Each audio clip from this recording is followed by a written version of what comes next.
Assalamualaikum warahmatullahi wabarakatuh, keluarga Qurani. Waduh, sebentar lagi Ramadan. Jangan lupa ditunggu ada satu channel yang pastinya bermanfaat untuk keluarga kita. Karena di dalamnya ada kultum,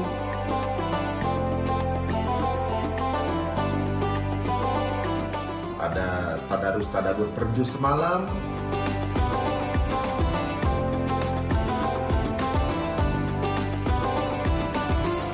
udah gitu ada juga podcast Islami.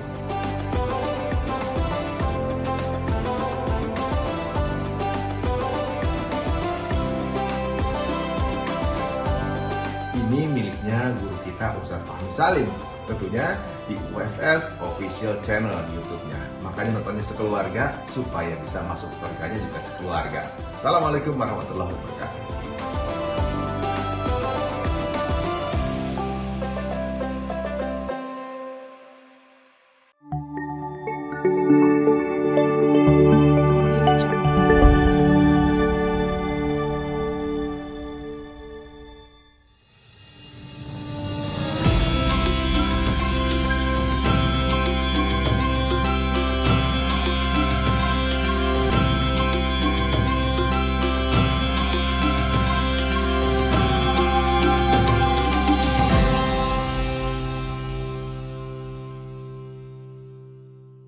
Bismillahirrahmanirrahim. Assalamualaikum warahmatullahi wabarakatuh.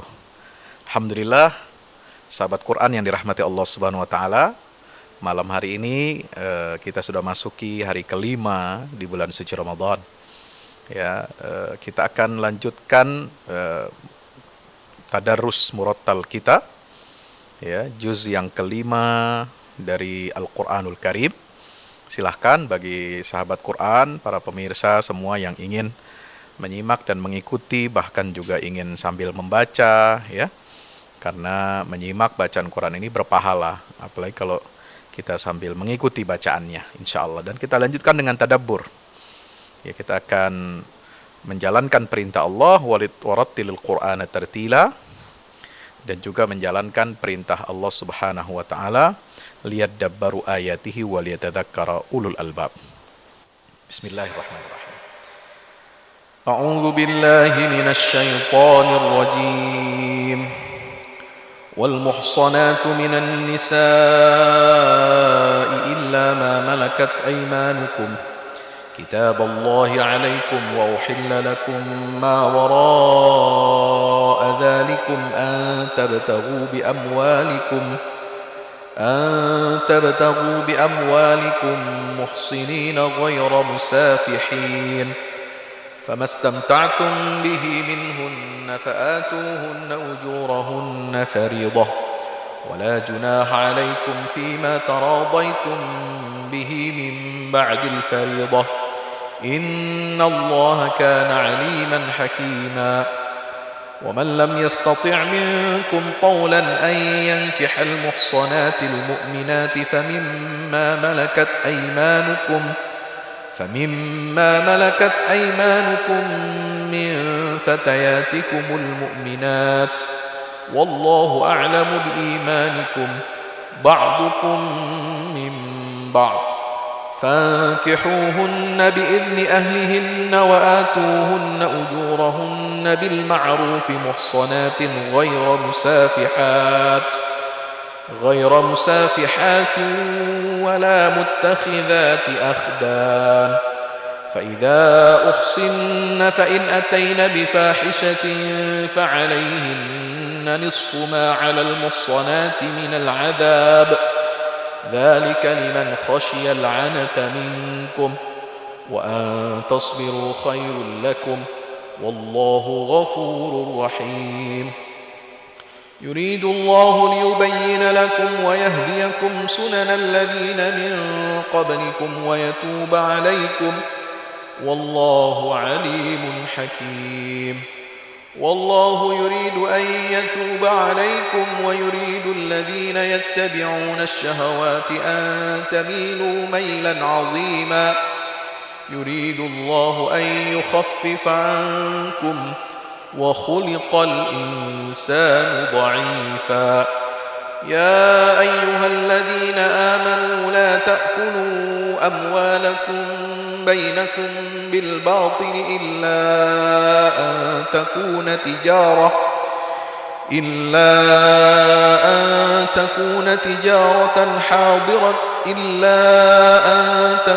تجارة عن تراض منكم ولا تقتلوا أنفسكم إن الله كان بكم رحيما ومن يفعل ذلك عدوانا وظلما فسوف نصليه نارا وكان ذلك على الله يسيرا إن تجتنبوا كبائر ما تنهون عنه نكفر عنكم سيئاتكم وندخلكم مدخلا كريما ولا تتمنوا ما فضل الله به بعضكم على بعض للرجال نصيب مما اكتسبوا وللنساء نصيب مما اكتسبن واسألوا الله من فضله إن الله كان بكل شيء عليما ولكل جعلنا موالي مما ترك الوالدان والأقربون والذين عقدت أيمانكم فآتوهم نصيبهم إن الله كان على كل شيء شهيدا الرجال قوامون على النساء بما فضل الله بعضهم على بعض وبما أنفقوا من أموالهم فالصالحات قانتات حافظات للغيب بما حفظ الله واللاتي تخافون نشوزهن فعظوهن واهجروهن في المضاجع واضربوهن فإن أطعنكم فلا تبغوا عليهن سبيلا إن الله كان عليا كبيرا وإن خفتم شقاق بينهما فابعثوا حكما من أهله وحكما من أهلها إن يريدا إصلاحا يوفق الله بينهما إن الله كان عليما خبيرا واعبدوا الله ولا تشركوا به شيئا وبالوالدين إحسانا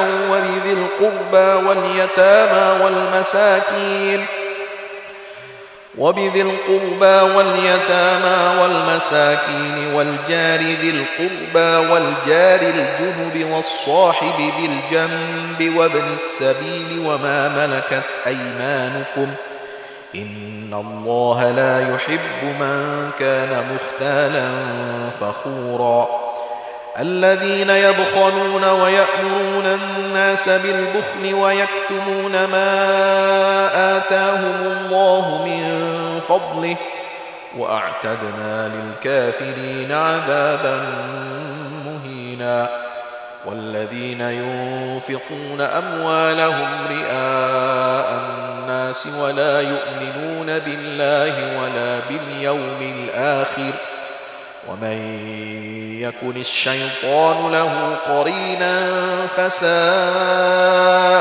قرينا وماذا عليهم لو آمنوا بالله واليوم الآخر وأنفقوا مما رزقهم الله وكان الله بهم عليما إن الله لا يظلم مثقال ذرة وإن تك حسنة يضاعفها ويؤت من لدنه أجرا عظيما فكيف إذا جئنا من كل أمة بشهيد وجئنا بك على هؤلاء شهيدا يومئذ يود الذين كفروا وعصوا الرسول لو تسوى بهم الأرض ولا يكتمون الله حديثا يا أيها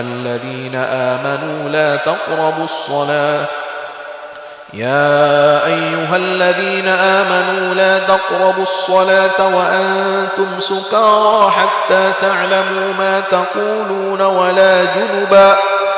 ولا جنبا إلا عابري سبيل حتى تغتسلوا وإن كنتم مرضى أو على سفر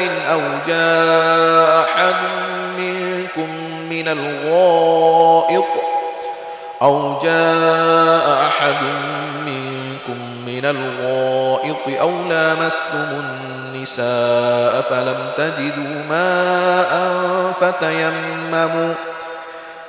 تجدوا ماء فتيمموا صعيدا طيبا فامسحوا بوجوهكم وأيديكم إن الله كان عفوا غفورا ألم تر إلى الذين أوتوا نصيبا من الكتاب يشترون الضلالة ويريدون أن تضلوا السبيل والله أعلم بأعدائكم وكفى بالله وليا وكفى بالله نصيرا من الذين هادوا يحرفون الكلم عن مواضعه ويقولون سمعنا وعصينا واسمع غير مسمع وراعنا ليا بألسنتهم وطعنا في الدين ولو أنهم قالوا سمعنا وأطعنا واسمع وانظرنا لكان خيرا لهم وأقوم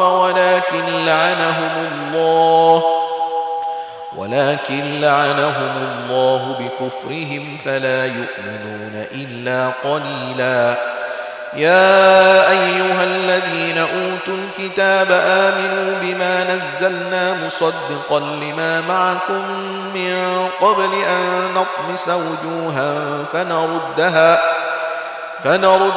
على أدبارها أو نلعنهم كما لعنا أصحاب السبت وكان أمر الله مفعولا إن الله لا يغفر أن يشرك به ويغفر ما دون ذلك لمن يشاء ومن يشرك بالله فقد افترى إثما عظيما ألم تر إلى الذين يزكون أنفسهم بل الله يزكي من يشاء ولا يظلمون فتيلا انظر كيف يفترون على الله الكذب وكفى به إثما مبينا ألم تر إلى الذين أوتوا نصيبا من الكتاب يؤمنون بالجبت والطاغوت ويقولون للذين كفروا هؤلاء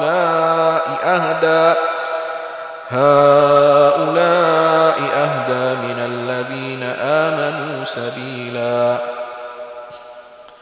أولئك الذين لعنهم الله ومن يلعن الله فلن تجد له نصيرا أم لهم نصيب من الملك فإذا لا يؤتون الناس نقيرا أم يحسدون الناس على ما آتاهم الله من فضله فقد آتينا آل إبراهيم الكتاب والحكمة وآتيناهم ملكا عظيما فمنهم من آمن به ومنهم من صد عنه وكفى بجهنم سعيرا إن الذين كفروا بآياتنا سوف نصليهم نارا كلما نضجت جلودهم بدلناهم جلودا غيرها ليذوقوا العذاب إن الله كان عزيزا حكيما والذين آمنوا وعملوا الصالحات سندخلهم جنات تجري من تحتها الأنهار خالدين فيها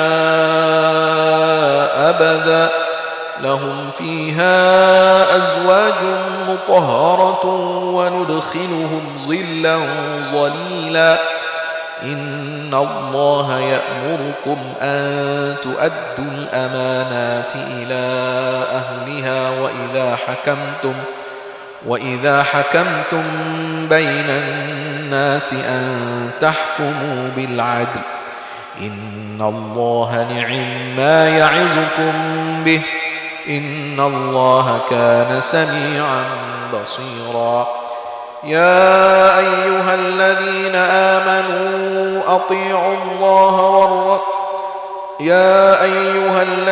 آمنوا أطيعوا الله وأطيعوا الرسول وأولي الأمر منكم فإن تنازعتم في شيء فردوه إلى الله والرسول إن كنتم تؤمنون بالله واليوم الآخر ذلك خير وأحسن تأويلا ألم تر إلى الذين يزعمون أنهم آمنوا بما أنزل إليك وما أنزل من قبلك يريدون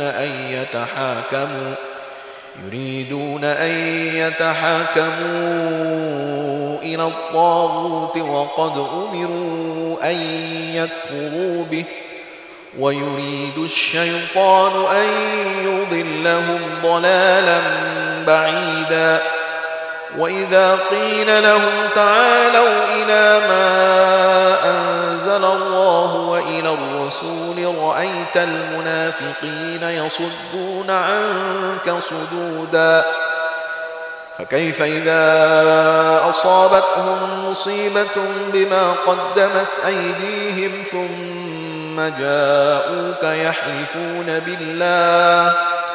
ثم جاءوك يحلفون بالله إن أردنا إلا إحسانا وتوفيقا أولئك الذين يعلم الله ما في قلوبهم فأعرض عنهم وعظهم وقل لهم في أنفسهم قولا بليغا وما أرسلنا من رسول إلا ليطاع بإذن الله ولو أنهم إذ ظلموا أنفسهم جاءوك فاستغفروا الله واستغفر لهم الرسول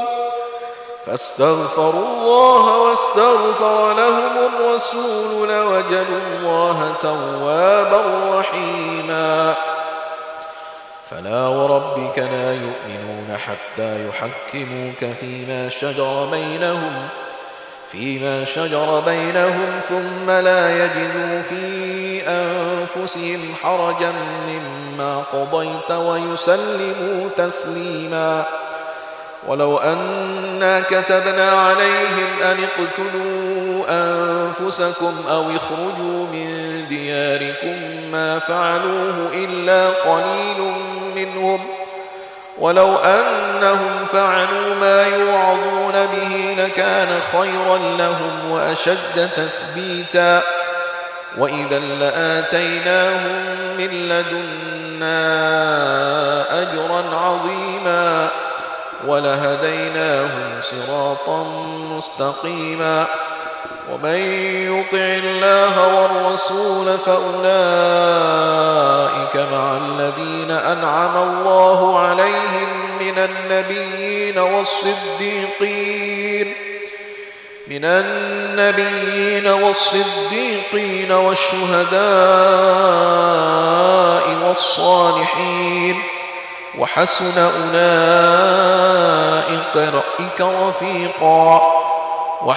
أولئك رفيقا ذلك الفضل من الله وكفى بالله عليما يا أيها الذين آمنوا خذوا حذركم فانفروا ثبات أو انفروا جميعا وإن منكم لمن ليبطئن فإن أصابتكم مصيبة قال قد أنعم الله علي إذ لم أكن معهم شهيدا ولئن أصابكم فضل من الله ليقولن كأن لم تكن بينكم وبينه مودة يا ليتني كنت معهم فأفوز فوزا عظيما فليقاتل في سبيل الله الذين يشرون الحياة الدنيا بالآخرة ومن يقاتل في سبيل الله فيقتل أو يغلب فسوف نؤتيه أجرا عظيما وما لكم لا تقاتلون في سبيل الله والمستضعفين من الرجال والنساء والولدان الذين يقولون ربنا أخرجنا من هذه القرية الظالم أهلها واجعل لنا من لدنك وليا واجعل لنا من لدنك نصيرا الذين آمنوا يقاتلون في سبيل الله والذين كفروا يقاتلون في سبيل الطاغوت فقاتلوا أولياء الشيطان إن كيد الشيطان كان ضعيفا ألم تر إلى الذين قيل لهم كفوا أيديكم وأقيموا الصلاة وآتوا الزكاة فلما كتب عليهم القتال إذا فريق منهم يخشون الناس كخشية الله أو أشد خشية وقالوا ربنا لم كتبت علينا القتال لولا أخرتنا إلى أجل قريب قل متاع الدنيا قليل والآخرة خير لمن اتقى ولا تظلمون فتيلا أينما تكونوا يدرككم الموت ولو كنتم في بروج مشيدة وإن تصبهم حسنة يقولوا هذه من عند الله وإن تصبهم سيئة يقولوا هذه من عندك قل كل من عند الله فما لهؤلاء القوم لا يكادون يفقهون حديثا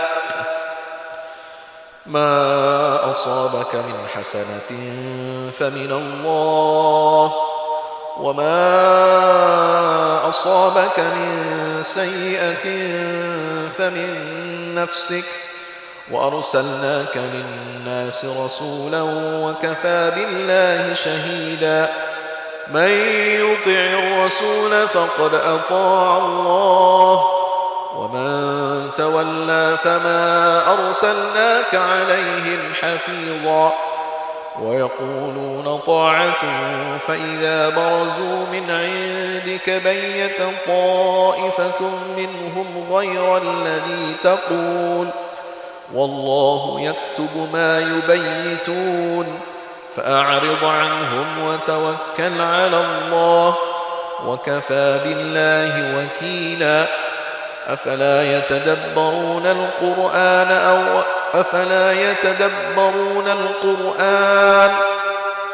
أفلا يتدبرون القرآن ولو كان من عند غير الله لوجدوا فيه اختلافا كثيرا وإذا جاءهم أمر من الأمن أو الخوف أذاعوا به ولو ردوه إلى الرسول وإلى أولي الأمر منهم لعلمه الذين يستنبطونه منهم ولولا فضل الله عليكم ورحمته لاتبعتم الشيطان إلا قليلا فقاتل في سبيل الله لا تكلف إلا نفسك وحرض المؤمنين عسى الله أن يكف بأس الذين كفروا والله أشد بأسا وأشد تنكيلا من يشفع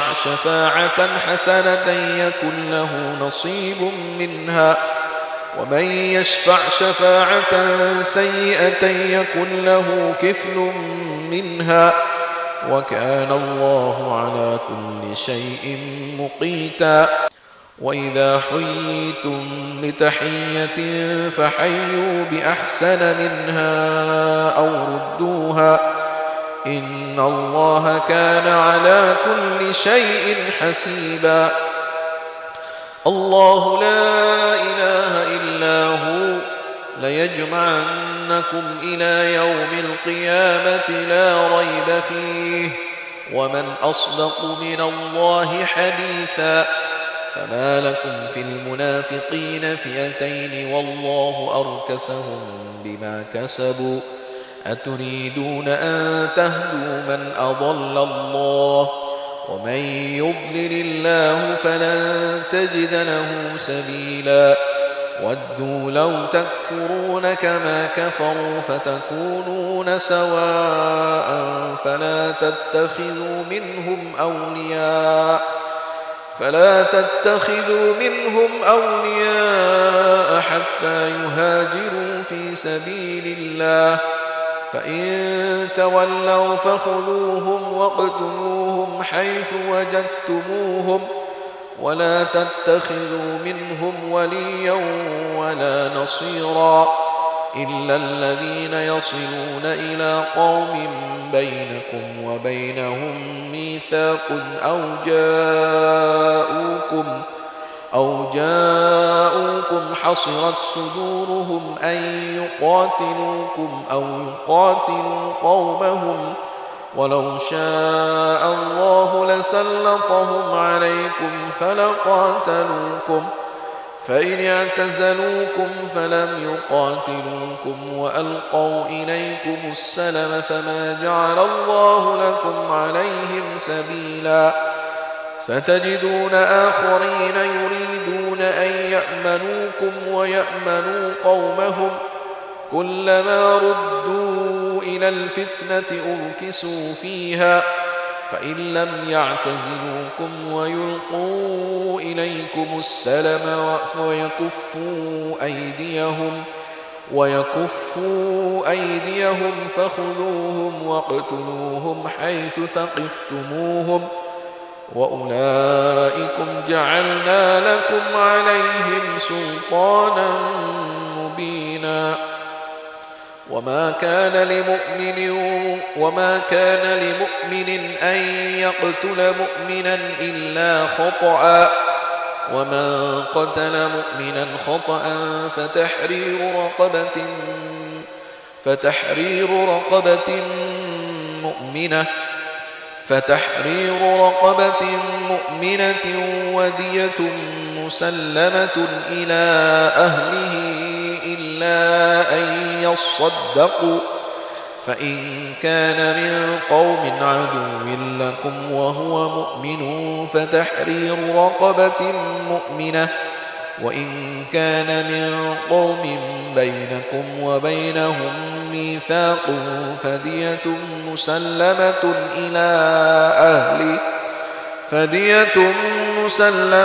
إلى أهله وتحرير رقبة مؤمنة فمن لم يجد فصيام شهرين متتابعين توبة من الله وكان الله عليما حكيما. ومن يقتل مؤمنا متعمدا فجزاؤه جهنم خالدا فيها وغضب الله عليه ولعنه وأعد له عذابا عظيما. يا أيها الذين آمنوا إذا ضربتم في سبيل الله فتبينوا ولا تقولوا لمن ألقى إليكم السلام لست مؤمنا تبتغون عرض الحياة الدنيا فعند الله مغانم كثيرة كذلك كنتم من قبل فمن الله عليكم فتبينوا إن الله كان بما تعملون خبيرا. لا يستوي القاعدون من المؤمنين غير أولي الضرر والمجاهدون في سبيل الله بأموالهم وأنفسهم فضل الله المجاهدين بأموالهم وأنفسهم على القاعدين درجة وكلا وعد الله الحسنى وفضل الله المجاهدين على القاعدين أجرا عظيما درجات منه ومغفرة ورحمة وكان الله غفورا رحيما إن الذين توفاهم الملائكة ظالمي أنفسهم قالوا فيم كنتم قالوا كنا مستضعفين في الأرض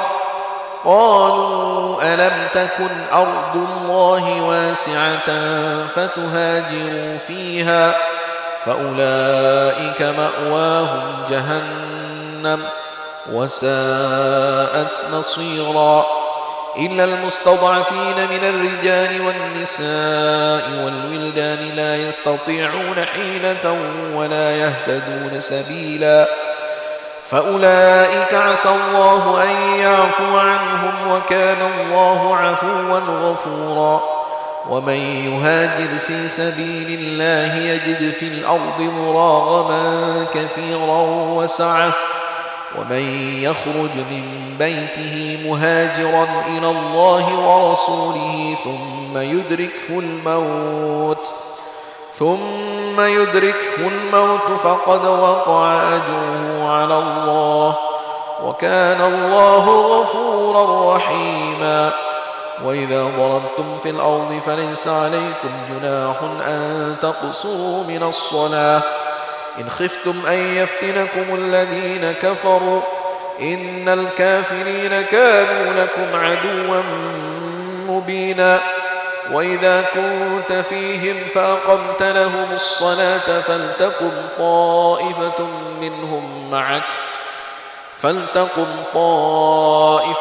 منهم معك وليأخذوا أسلحتهم فإذا سجدوا فليكونوا من ورائكم ولتأت طائفة أخرى لم يصلوا فليصلوا معك وليأخذوا حذرهم وأسلحتهم ود الذين كفروا لو تغفلون عن أسلحتكم وأمتعتكم فيميلون عليكم ميلة واحدة ولا جناح عليكم إن كان بكم أذى من مطر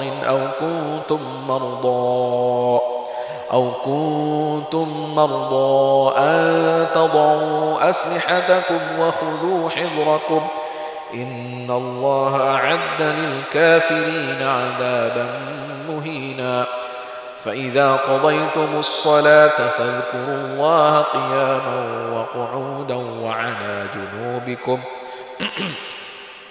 فإذا اطمأننتم فأقيموا الصلاة إن الصلاة كانت على المؤمنين كتابا موقوتا ولا تهنوا في ابتغاء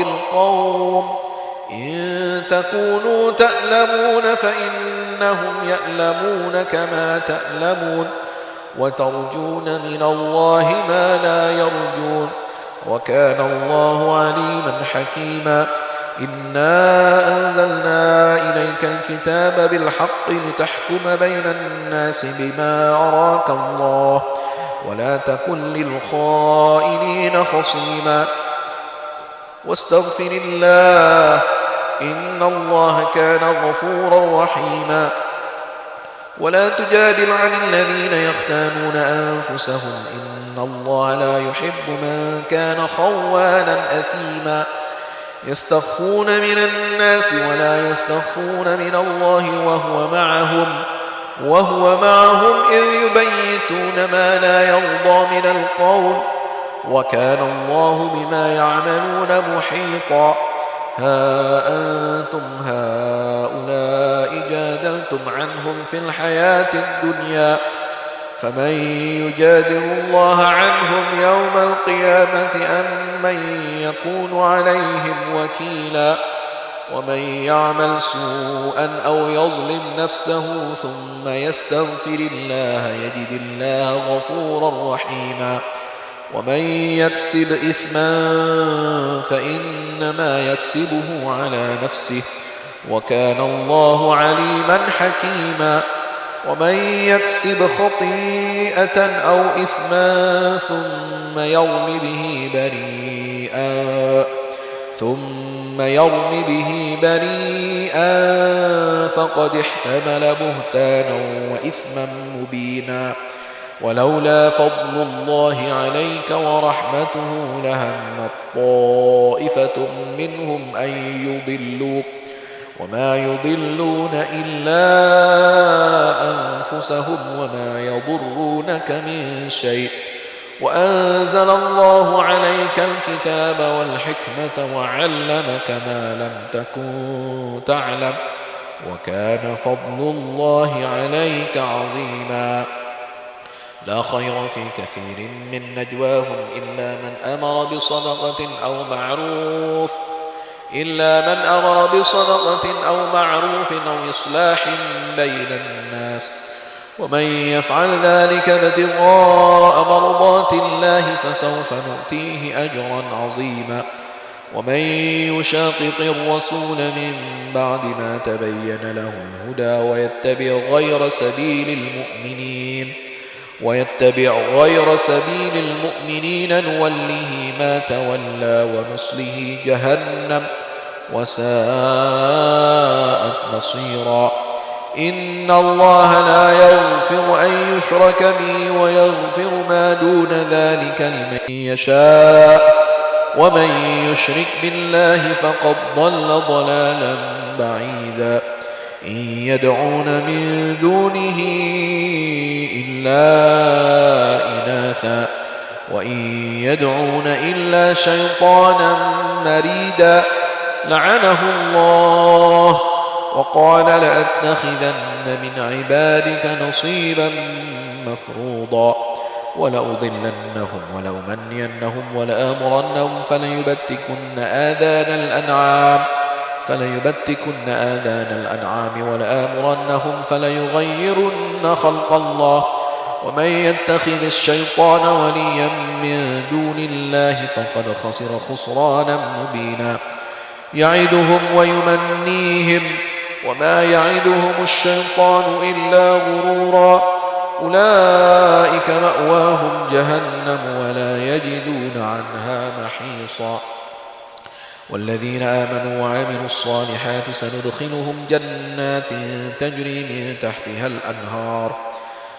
تجري من تحتها الأنهار خالدين فيها أبدا وعد الله حقا ومن أصدق من الله قيلا ليس بأمانيكم ولا أماني أهل الكتاب من يعمل سوءا يجز به ولا يجد له من دون الله وليا ولا نصيرا ومن يعمل من الصالحات من ذكر أو أنثى وهو مؤمن فأولئك يدخلون الجنة ولا يظلمون نقيرا ومن أحسن دينا ممن أسلم وجهه لله وهو محسن واتبع ملة إبراهيم حنيفا واتخذ الله إبراهيم خليلا ولله ما في السماوات وما في الأرض وكان الله بكل شيء محيطا ويستفتونك في النساء قل الله يفتيكم فيهن وما يتلى عليكم في الكتاب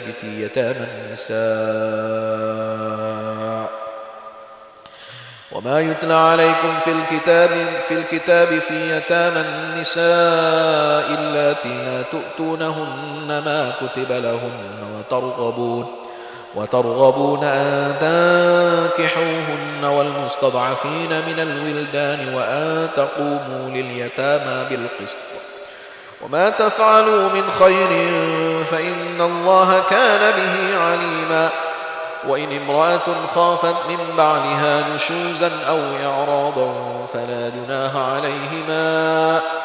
فلا جناح عليهما أن يصلحا بينهما صلحا والصلح خير وأحضرت الأنفس الشح وإن تحسنوا وتتقوا فإن الله كان بما تعملون خبيرا ولن تستطيعوا أن تعدلوا بين النساء ولو حرصتم فلا تميلوا كل الميل فتذروها كالمعلقة وإن تصلحوا وتتقوا فإن الله كان غفورا رحيما وإن يتفرقا يغني الله كلا من سعته وكان الله واسعا حكيما ولله ما في السماوات وما في الأرض ولقد وصينا الذين أوتوا الكتاب من قبلكم وإياكم أن اتقوا الله وإن تكفروا فإن لله ما في السماوات وما في الأرض وكان الله غنيا حميدا ولله ما في السماوات وما في الأرض وكفى بالله وكيلا إن يشأ يذهبكم أيها الناس ويأت بآخرين وكان الله على ذلك قديرا من كان يريد ثواب الدنيا فعند الله ثواب الدنيا والآخرة وكان الله سميعا بصيرا يا أيها الذين آمنوا كونوا قوامين بالقسط شهداء لله ولو على أنفسكم أو الوالدين والأقربين إن يكن غنيا أو فقيرا فالله أولى بهما فلا تتبعوا الهوى أن تعدلوا وإن تلووا أو تعرضوا فإن الله كان بما تعملون خبيرا يا أيها الذين آمنوا بالله ورسوله والكتاب الذي نزل على رسوله والكتاب الذي أنزل من قبل ومن يكفر بالله وملائكته وكتبه ورسله واليوم الآخر فقد ضل ضلالا بعيدا إن الذين آمنوا ثم كفروا ثم آمنوا ثم كفروا ثم ازدادوا كفرا لم يكن الله ليغفر لهم ولا ليهديهم سبيلا بشر المنافقين بأن لهم عذابا أليما الذين يتخذون الكافرين أولياء من دون المؤمنين أيبتغون عندهم العزة فإن العزة لله جميعا وقد نزل عليكم في الكتاب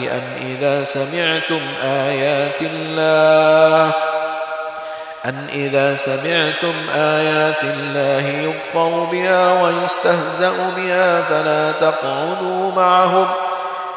تقعدوا معهم حتى يخوضوا في حديث غيره إنكم إذا مثلهم إن الله جامع المنافقين والكافرين في جهنم جميعا الذين يتربصون بكم فإن كان لكم فتح من الله قالوا ألم نكن معكم وإن كان للكافرين نصيب قالوا ألم نستحوذ عليكم ونمنعكم من المؤمنين فالله يحكم بينكم يوم القيامة ولن يجعل الله للكافرين على المؤمنين سبيلا إن المنافقين يخادعون الله وهو خادعهم وإذا قاموا إلى الصلاة قاموا كسالى يراءون الناس ولا يذكرون الله إلا قليلا مذبذبين بين ذلك لا إله هؤلاء ولا إله هؤلاء ومن يضلل الله فلن تجد له سبيلا يا أيها الذين الكافرين أولياء من دون المؤمنين أتريدون أن تجعلوا لله عليكم سلطانا مبينا إن المنافقين في الدرك الأسفل من النار ولن تجد لهم نصيرا إلا الذين تابوا وأصلحوا واعتصموا بالله وأخلصوا دينهم لله فأولئك مع المؤمنين وسوف يؤتي الله المؤمنين أجرا عظيما ما يفعل الله بعذابكم إن شكرتم وآمنتم وكان الله شاكرا عليما. الحمد لله. اللهم ارحمنا بالقرآن. اللهم ارحمنا بالقرآن.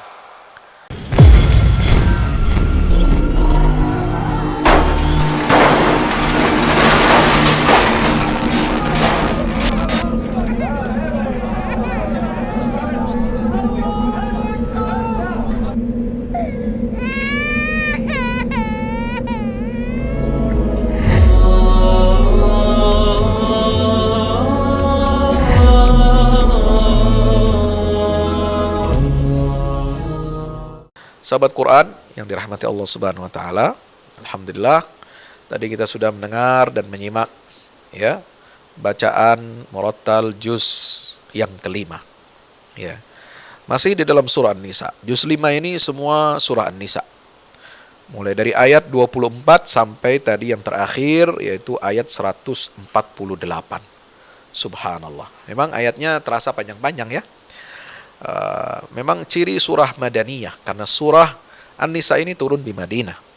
Ya, satu ayatnya bisa 3 baris, 4 baris, 5 baris, ya bahkan bisa lebih dari itu. Ada yang 6, 7 baris, bahkan ada yang 1 halaman. Seperti surah Al-Baqarah tentang perintah kita untuk mencatat hutang piutang. Sahabat Quran yang dirahmati Allah, surah An-Nisa ini temanya adalah membangun keluarga yang baik. Kenapa? Karena keluarga yang baik itu, keluarga yang soleh itu adalah inti dari masyarakat yang soleh. Maka itu, ya dalam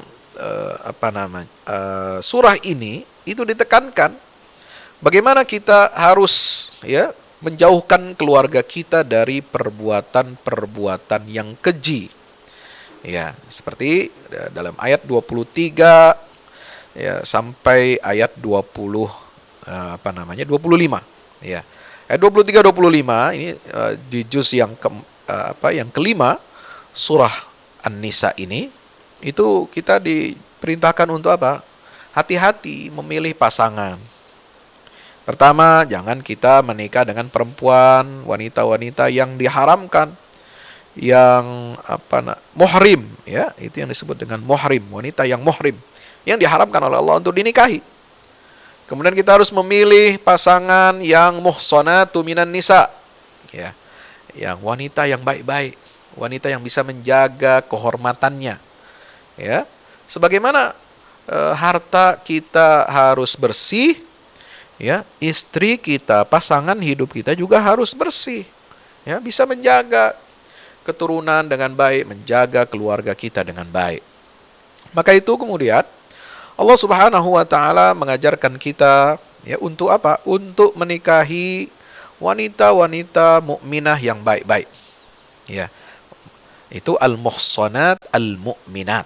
Nah, gitu ya. Nah, seperti tadi diperintahkan untuk apa? Untuk membayar maharnya. Wa atuhunna ujurahunna bil ma'ruf. Muhsanatin ghaira musafihatin wala muttakhidati akhdan. Kriteria perempuan yang saleh ya disebutkan di dalam ayat ini. Kriteria perempuan yang saleh yang layak untuk menjadi istri kita adalah pertama muhsanat, menjaga kemaluan, menjaga harga diri, kehormatannya. Ghaira musafihat, ya, bukan wanita yang sembarangan, ya, wanita yang suka berbuat maksiat, wanita yang berzina, wala muttakhidati akhdan, yang memiliki ya laki-laki simpanan, wala mutakhidati akhdan. Nah, disinilah pentingnya kita untuk menjaga diri kita dengan apa? Membangun keluarga dengan baik. Pilih pasangan hidup kita dengan baik. Insya Allah. Sahabat Quran yang dirahmati Allah Subhanahu wa taala, maka di dalam surah An-Nisa ini Allah menunjukkan bagaimana kita membangun keluarga, membangun masyarakat. Ya, maka di sini dimulai dari mana? Setelah membangun keluarga, Allah mengingatkan kita untuk apa? Cari harta yang halal. Ya, ayat 29. Jangan makan, ya, kalian makan itu harta yang batil. Ya, carilah harta yang halal dengan jalan yang halal. Ya, di antaranya apa? Dengan cara apa? Perdagangan yang antaradim minkum. Nah, itu. Jadi ini ciri masyarakat yang baik. Ya, dari keluarga yang baik. Makannya dari makan makanan yang baik. Ya, yang dihalalkan oleh Allah Subhanahu wa taala. Dan perintah Allah atau larangan Allah ini apa? Jangan kita membunuh diri sendiri. Jangan membunuh diri sendiri. Artinya apa? Ya, jangan bunuh diri, nggak boleh bunuh diri. Ya, kalau kita bunuh diri karena takut miskin, karena stres, depresi, kemudian karena kita tidak percaya kepada rahmat Allah, ya putus asa dari rahmat Allah, lalu kita bunuh diri, na'udzubillah min zalik. Ya, berarti kita tidak beriman kepada Allah. Padahal Allah itu sangat penyayang kepada kita. Innallaha kana bikum rahima.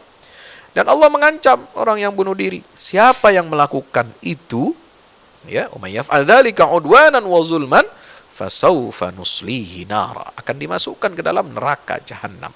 Nauzubillah min zalik. Ya, sahabat Quran yang dirahmati Allah Subhanahu wa taala. Maka itu kita harus menjaga diri kita baik-baik, ya. Dan kedudukan wanita ini sangat tinggi, punya hak yang sama dengan laki-laki dalam warisan, ya, kecuali dalam beberapa kondisi. Nah, kemudian juga di sini kita lihat bagaimana pola hubungan yang baik, ya, keluarga yang baik itu dimulai dari apa? Pemahaman tentang akidah, ya, yang benar, mendudukkan peran laki-laki dan peran perempuan di dalam keluarga secara baik. Ya, maka itu dalam ayat 34, ya, disebutkan bahwa laki-laki itu adalah pemimpin, pengayom, pelindung wanita. Disebabkan apa? Allah telah memberikan kelebihan kepada laki-laki. Kelebihan apa? Faktor fisik, ya, faktor mental, tanggung jawabnya lebih besar. Laki-laki secara struktur, anatomi tubuh, dia memiliki kemampuan atau dianugerahkan kemampuan oleh Allah untuk menjadi pengayom dan pelindung wanita, ya, pelindung keluarganya. Ya, itulah faddalallahu ba'dhum, kelebihan yang Allah berikan, ya, di atas umumnya para perempuan. Ya. Yang kedua, kata Allah, kenapa mereka menjadi pemimpin, pengayom dan pelindung, ya, keluarga terutama wanita, itu karena wabima anfaqu min amwalim, karena nafkah yang mereka berikan untuk keluarga, ya, dari harta-harta mereka. Maka itu ini kita jangan iri, ya, jangan iri. Maka di dalam ayat sebelumnya 32 itu apa? Allah Ta'ala berfirman, la tatamannau ma faddalallahu bi ba'dakum ala ba'd. Jangan iri, jangan berangan-angan sesuatu yang tidak diberikan Allah untuk kita, ya. Masing-masing sudah diberikan peran. Lirrijali nasibum mimma iktasabu. Ya, masing-masing laki-laki sudah diberikan bagiannya. Walin nisa'i nasibum mimma iktasabna. Perempuan juga diberikan bagiannya dari hasil usahanya. Masing-masing kalau ibadah dia dapat pahala yang sama. Salat berjamaah, ya, pahala laki-laki dan perempuan sama, nggak ada bedanya. Tidak ada diskriminasi. Puasa Ramadan, ya, laki-laki dan perempuan sama pahalanya, ya. Pahala baca Quran laki-laki dan perempuan sama, ya. Subhanallah. Maka itu kita ingat di ayat di akhir di dalam surah Ali Imran itu tidak membeda-bedakan, ya, pahala. La nudhi'u amala amilin minkum min dzakarin aw untha. Nah, subhanallah. Lalu kemudian, ya, sahabat Quran dirahmati Allah, Di situ di dalam peran keluarga ini, disinilah pentingnya suami laki-laki itu menjadi kepala keluarga. Ya, kalau terjadi nusuz, pembangkangan dari pihak istri, ya tidak taat, ya mereka bermaksiat, ya tidak taat kepada Allah dan Rasulnya, tidak taat kepada suaminya, membangkang, maka tugasnya laki-laki sebagai suami, pertama, fa'izuhunna, beri dia nasihat, mau'izah. Tahap yang kedua, uhjuruhunna fil madaji, pisah ranjang. Ya, yang ketiga, wadribuhunna, pukul. Sebagai bentuk apa? Pendidikan. Tapi mukulnya bukan darban ghairu mubarrih, yang tidak melukai. Ya, ini kadang-kadang kata-kata wadribuhunna ini disalahpahami oleh kelompok feminis, ya, kelompok gender. Katanya ini misogini, ya, memusuhi perempuan, anti perempuan, ya, melukai, menyakiti. Bukan. Wadribuhunna di situlah untuk pendidikan. Sebagaimana kita disuruh Rasulullah SAW, kalau anak sudah mencapai usia 10 tahun, nggak mau sholat, pukul. Tapi pukulnya bukan pukul semena-mena, bukan pukul yang melukai, ya, tapi pukul sebagai bentuk pendidikan, sebagai bentuk ketegasan. Nah, sahabat Quran dirahmati Allah Subhanahu wa taala. Maka kalau ada terjadi percecokan rumah tangga, jadi surat An-Nisa ini membawa pesan, ya, peradaban bagaimana kita harus mengislah keluarga.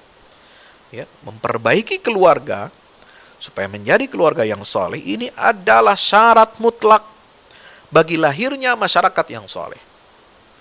Bangsa yang kuat, negara yang kuat dimulai dari keluarga yang baik-baik.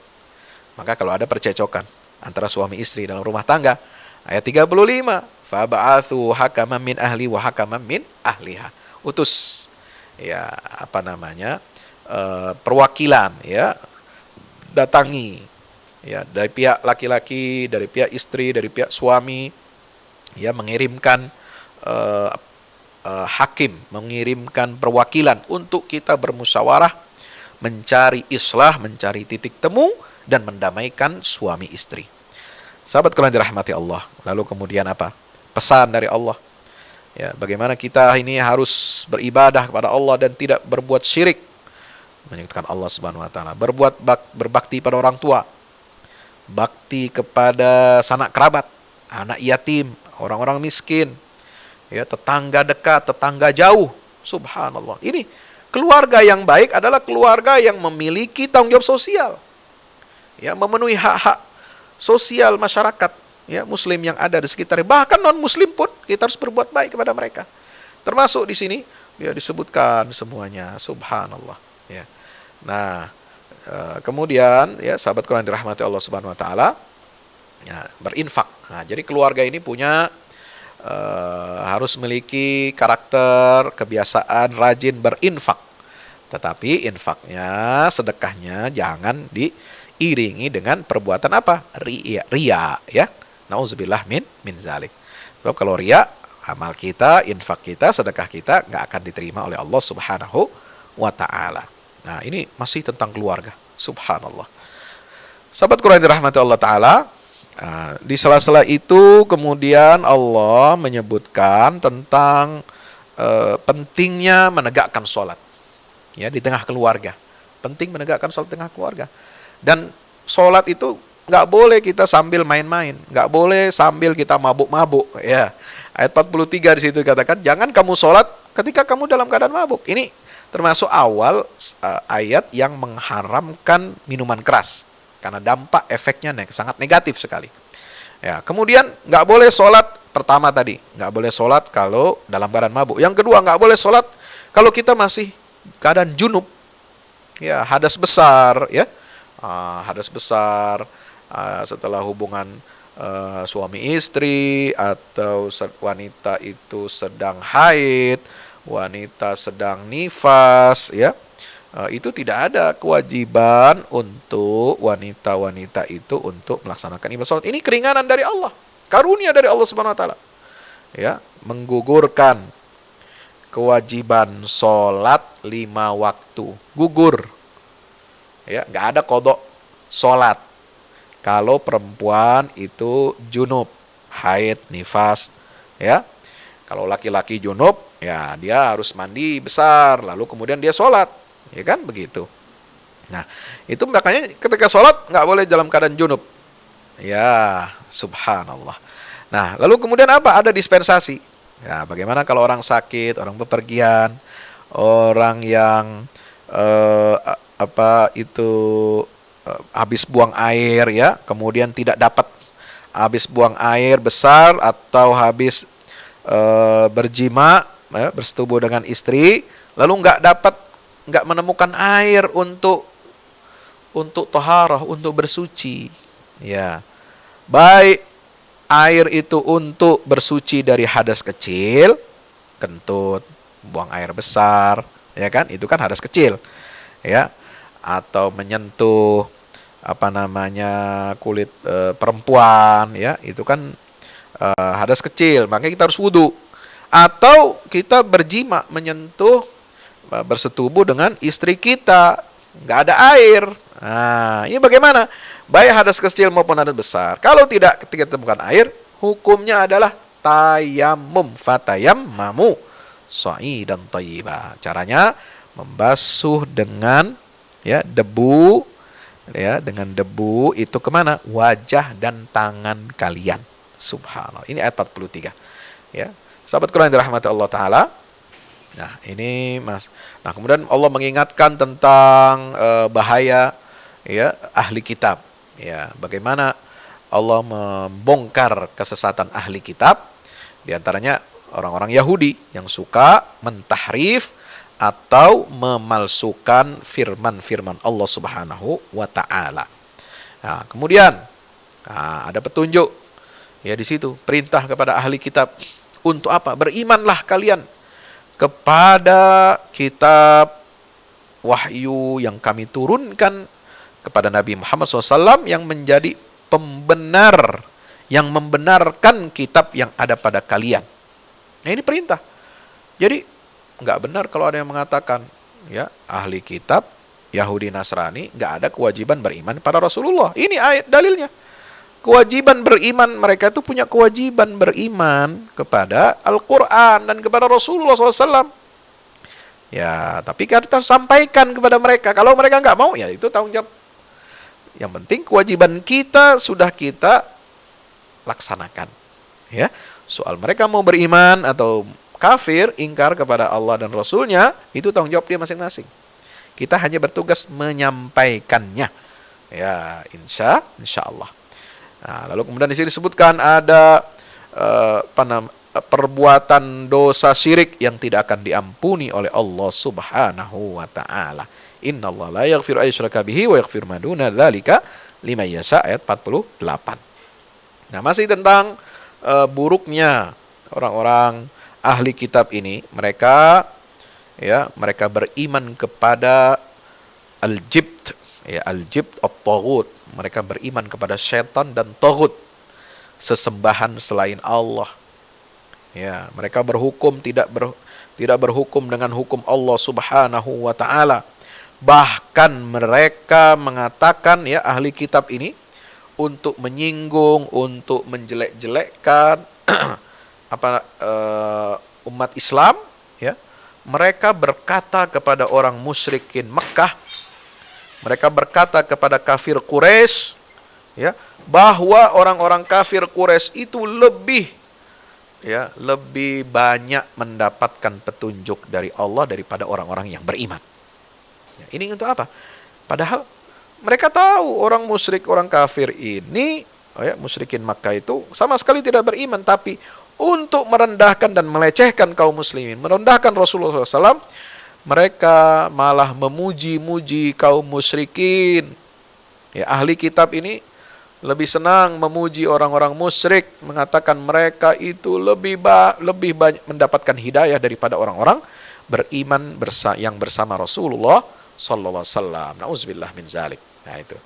Ya, kemudian ya di antara keburukan mereka dibongkar. Mereka hasud. Kenapa ahli kitab ini kafir kepada Allah dan Rasulnya? Karena mereka hasud. Am yahsuduna an-nasa ala ma atahumullahu min fadlih. Ya, mereka iri dengki kepada Rasulullah SAW. Ya, karena telah diberikan kitab wahyu yang terakhir yang mengingatkan mereka, yang meluruskan kekeliruan mereka, dan yang mengkritik, mengoreksi ajaran yang mereka telah palsukan dari ajaran para nabi terdahulu. Sahabat Quran yang dirahmati Allah, ya, di sini lalu kemudian Allah perintahkan kita untuk berbuat untuk amanah, ya, untuk amanah, untuk berbuat adil. Nah ini, jadi untuk membangun masyarakat yang baik, negara yang baik, harus dimulai dari apa? Pembangunan karakter pemimpin. Pemimpin itu harus apa? Amanah dan adil. Ayat 58. Innallaha ya'murukum an tu'addul amanati ila ahliha wa idza hakamtum bainan nas an tahkumul adil. Amanah dia, harus jujur dan adil. Nah, lalu kemudian perintah Allah kepada orang-orang beriman, taat kepada ulil amri. Ya, taat kepada pemimpin bersyarat selama mereka taat kepada Allah dan Rasulnya sallallahu alaihi wasallam. Ayat 59. Nah, berikutnya sahabat Al-Qur'an yang dirahmati Allah Subhanahu wa taala, di sini masih tentang ahli kitab, ya. Oh, ini tentang ini tentang munafik. Nah, ayat 60 ini bercerita tentang kaum munafik. Bahayanya orang-orang munafik. Nauzubillah min zalik. Ya, mereka ini yang akan melemahkan, ya. Penjelasan tentang orang-orang munafik ini sangat penting. Mereka inilah yang melemahkan masyarakat Islam. Mereka ini yang akan merongrong, ya, negara yang didirikan oleh Rasulullah SAW dan kaum beriman sepanjang masa. Ya, mereka orang munafik ini akan merongrong. Ya, kenapa? Karena peringatan keras, ya, bagi mereka ini orang munafik ingin menghancurkan Islam. Nauzubillah min zalik. Ya, mereka itu berhukum dengan apa? Hukum taghut. Yuriduna ayatahakamu ila taghut wa qad umiru ayakfuru bih. Kalau diseru kepada mereka untuk berhukum kepada Allah dan Rasulnya, maka kamu, kata Allah, ya, akan melihat orang-orang munafik itu akan menghalang-halangi engkau, wahai Muhammad, dari jalan Allah. Yasudduna angkas sududa. Ayat 61. Ya. Nah, ini kerusakan kaum munafik. Kita harus berhati-hati, ya, supaya kita tidak lemah, supaya umat ini kuat. Kita harus waspada dan berhati-hati terhadap manuver dan karakter orang-orang munafik. Ya, karena mereka tidak mau beriman kepada Allah dan Rasulnya, tidak mau berhukum kepada, ya, tidak bertahkim kepada Allah dan Rasulnya, sebagaimana dalam ayat 65. Terus di sini, masya Allah, luar biasa. Ya, ayat-ayat ini kalau kita baca tentang bagaimana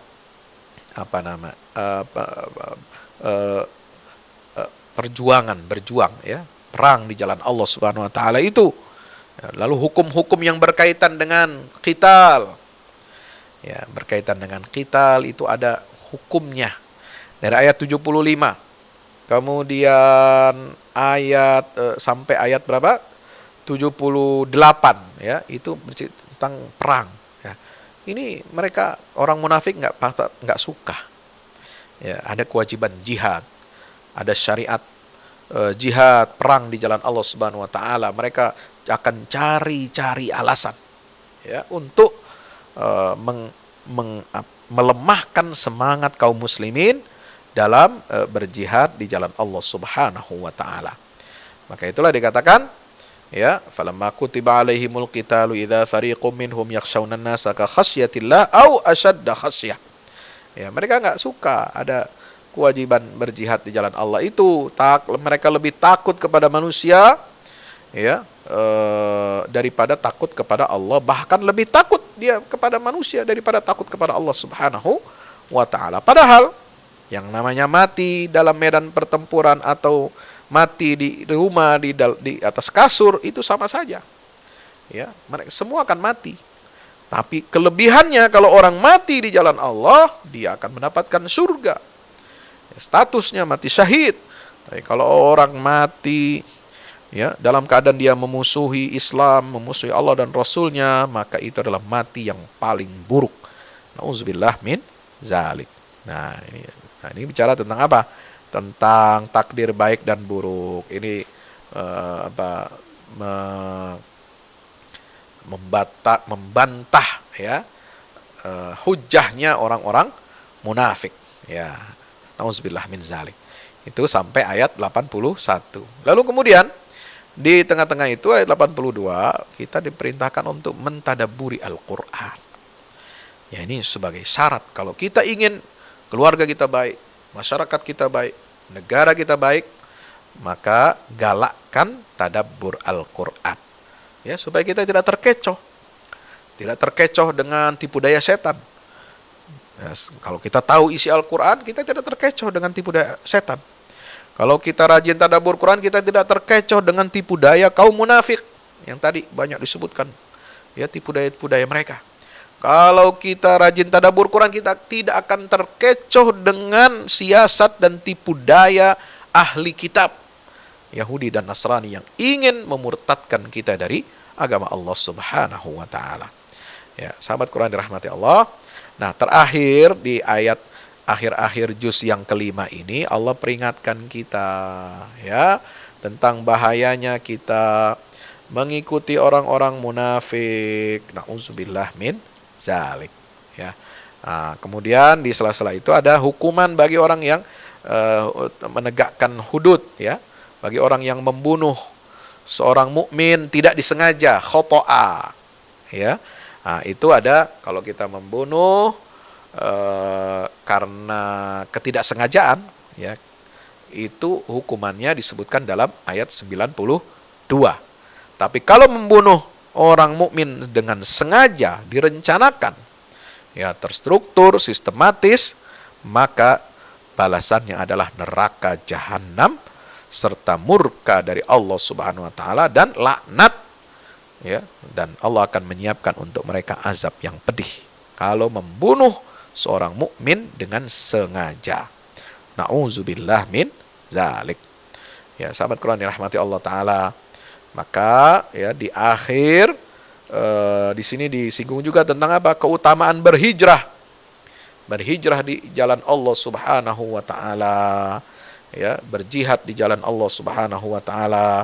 Ayat 95 keutamaannya ya, dan 96 keutamaan berjihad jalan Allah, lalu keutamaan berhijrah ayat 97, 98 ya sampai ayat 100. Subhanallah. Itu keutamaan berhijrah di jalan Allah Subhanahu wa taala. Ya, nah terus ya sahabat Quran dirahmati Allah, kita diperintahkan untuk apa? Jangan gentar, jangan takut ya untuk menghadapi musuh-musuh Allah dan Rasulnya yang ingin melemahkan Islam, melemahkan kaum muslimin. La tahinu fi ibtigha'il qaum in takunu ta'lamun fa innahum ya'lamun kama ta'lamun wa tarjuna minallahi ma la yarjun. Ayat 104. Nah, maka itu karena kita tidak boleh gentar dan takut, sampai sholat saja ketika dalam perang ada diatur, namanya sholat khauf. Nah, itu ayat 102, 103. Ya, jadi bergantian. Ada yang jaga, ada yang sholat. Nanti yang sholat, nanti gantian jaga. Yang tadi jaga, gantian sholat. Subhanallah. Itu diatur ya dalam ayat 102 ini. Lalu perintah untuk berhukum dengan hukum yang adil, ya, memperlakukan orang kafir sekalipun, ya, subhanallah. Dan terakhir ini adalah di situ ada tentang peringatan dari Allah Subhanahu wa taala, ya, agar kita ini tidak menjadi orang munafik. Nah, sebab ini fenomena munafik ini akan terus diingatkan di dalam Al-Qur'an, terutama surat An-Nisa. Ya, itu perintah Allah, kita harus beriman. Iman kita harus kokoh. Ya, ayat 136. Aminu billahi wa rasuli wal kitabil ladzi anzala min qabl. Pertama, kokohkan iman kita. Orang beriman masih tetap disuruh beriman kepada Allah, Rasul, kitab, ya, dan seterusnya. Nah, kalau ada yang pagi tempe, sore kedelai, ya, seperti orang munafik, dia beriman lalu kafir. Dia beriman lagi, kafir lagi. Inilah yang disebut oleh Allah, tsummazdadu kufran, mereka akan tambah berat kekafirannya dan Allah tidak akan mengampuni mereka dan tidak akan memberi mereka petunjuk jalan keluar. Maka siksa ya, kejutan. Allah memberikan kejutan bagi orang-orang munafik. Apa kejutannya? Yaitu mereka mendapatkan siksa yang pedih. Siapa itu orang munafik? Didefinisikan yang menjadikan orang-orang kafir itu sebagai aulia, sebagai pelindung, sebagai sekutu, teman setia dan pemimpin. Bukan orang-orang yang beriman, ya. Mereka mencari kemegahan, mencari kejayaan, ya, di sisi orang munafik, bukan dari Allah. Padahal kejayaan, kemenangan, kemuliaan itu adalah milik Allah Subhanahu wa taala. Dan ciri orang munafik ini, mereka ketika mendengar ayat-ayat Allah itu dihina, diingkari oleh orang-orang kafir, ya, bahkan dilecehkan, mereka tetap ikut dalam pembicaraan itu, bahkan cenderung untuk membenarkan dan menyetujuinya. Padahal Allah bilang apa? Fala taqudu ma'hum. Jangan kamu duduk bersama mereka. Ya. Kalau kamu tidak mau pergi dari tempat itu, kalau kamu masih tetap mendengarkan, tetap membenarkan, menyetujui ucapan orang kafir yang melecehkan ayat-ayat Allah, ya, maka artinya kamu sama dengan mereka. Kalau kamu sama dengan mereka, maka nanti di hari kiamat Allah akan kumpulkan kalian orang-orang munafik bersama orang-orang kafir di dalam neraka jahanam. Itu ayat 140. Nauzubillah min zalik. Ya Rabb, mudah-mudahan kita dijauhkan dari sifat-sifat munafik. Nah, bagaimana sifat yang lainnya? Kalau orang Islam menang, mereka mendekat, merasa berjasa. Bukankah kami bersama kalian? Kalau orang kafir menang, mereka mendekat kepada orang kafir. Dia bilang, bukankah kami yang menghalau kalian, ya, membantu kalian, menyokong kalian dan menghalang-halangi kalian dari orang-orang beriman? Nah ini, mereka ingin dapat porsi. Siapapun yang menang, mereka akan merapat. Ya, ingin dapat bagian. Nauzubillah min zalik. Ya. Dan di sini Allah menyebutkan ciri orang-orang munafik itu menipu umat, menipu Allah dan Rasul. Padahal Allah tidak bisa ditipu. Apa cara menipunya mereka? Kalau sholat, malas-malasan, ya, ria, dan tidak mengingat Allah kecuali hanya sedikit saja. Nauzubillah min zalik. Itu cara mereka menipu Allah. Tapi Allah nggak bisa ditipu. Allah tahu mana yang sholatnya benar sebagai mukmin yang khusyuk dan mana yang sholatnya seperti orang munafik, hanya mencari keriaan untuk manusia. Nauzubillah min zalik. Maka Allah mengingatkan lagi, ya, wahai orang beriman, jangan jadikan oleh kalian orang-orang kafir itu sebagai pemimpin, sebagai pengayom, sekutu dan teman setia, ya. Nauzubillah min zalik. Dan hukuman balasan bagi orang munafik secara akidah. Jadi munafik itu ada dua, ada yang amalia, ya, munafik ciri-cirinya aja, yang nempel-nempel bau-bau munafiknya. Tapi ada munafik yang akidah, hatinya kafir, walaupun secara zahir dia menyatakan seperti kaum muslimin. Orang yang seperti ini, ya, munafik i'tiqadi, itu berada di dalam kerak neraka. Innal munafiqina fid darkil asfali minan nar walan tajida lahum nasira. Tapi Allah masih memberikan kesempatan agar mereka bertobat, agar mereka memperbaiki diri, agar mereka berpegang teguh kepada tali agama Allah dan ikhlas dalam beragama. Maka di situ ayat 146, insyaallah. Mudah-mudahan ini semua jadi petunjuk bagi kita, menjadi asbab hidayah buat kita dan keluarga kita. Hasbunallahu wa ni'mal wakil. Wassalamualaikum warahmatullahi wabarakatuh.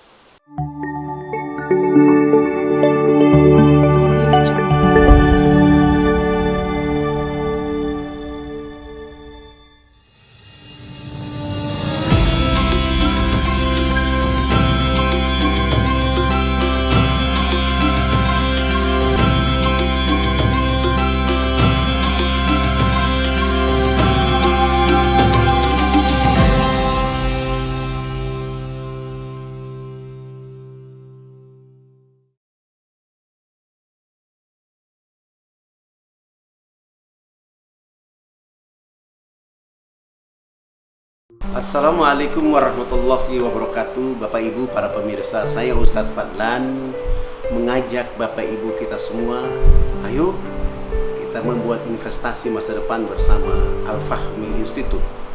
Gedung ini sedang dibangun, membutuhkan segala dukungan dari kita semua. Maka itu saya mengajak Bapak Ibu semua, hari-hari dengan kebaikan, hari-hari dengan berinfak, hari-hari dengan bersedekah, hari-hari dengan berwakaf. Dan sangat tepat Bapak Ibu memilih wakaf bersama Al-Fahmi Institute untuk generasi Quran akan datang. Rekeningnya ada di BCA, Muamalat, dan BSM. Ada di bawah sini. Ayo, dengan Al-Fahmi Institute kita mencerdaskan umat dengan Al-Quran untuk Indonesia lebih baik. Wassalamualaikum warahmatullahi wabarakatuh.